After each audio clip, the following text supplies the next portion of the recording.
it's an ideological choice. Now let's take that presentist standard, the idea that conquest invalidates modern ownership, and let's actually apply it consistently to the rest of the globe. If the United States is uniquely stolen land, then the rest of the world map should be a pristine record of peaceful, unbroken, indigenous ownership, right? Of course, the exact opposite is true. Let's look at the actual, uncensored history of how the modern world was built. Let's start with modern Turkey. Today, Turkey is a recognized sovereign nation and a key member of NATO.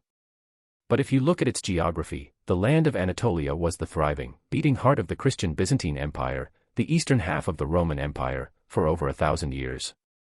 In 1453, the Ottoman Turks launched a brutal, relentless military siege against Constantinople, breached its ancient walls, slaughtered its defenders, and converted its iconic Christian cathedrals into mosques.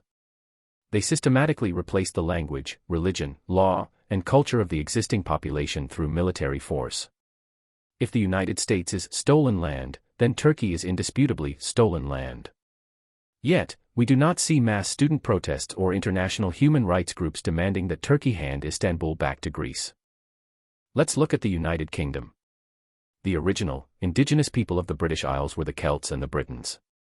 But modern England exists because Germanic tribes, the Anglo-Saxons, invaded the island, pushed the indigenous Celts into the fringes of Wales and Scotland, and took the land. Then the Vikings invaded them. Then, in 1066, the Normans invaded from France, crushed the Anglo-Saxons, seized every single square inch of English land, and redistributed it to French-speaking barons. The modern British legal system and monarchy descend directly from that violent, illegal French invasion. Let's look at sub-Saharan Africa. The popular narrative often treats Africa as if its borders were entirely peaceful until European colonization in the 19th century.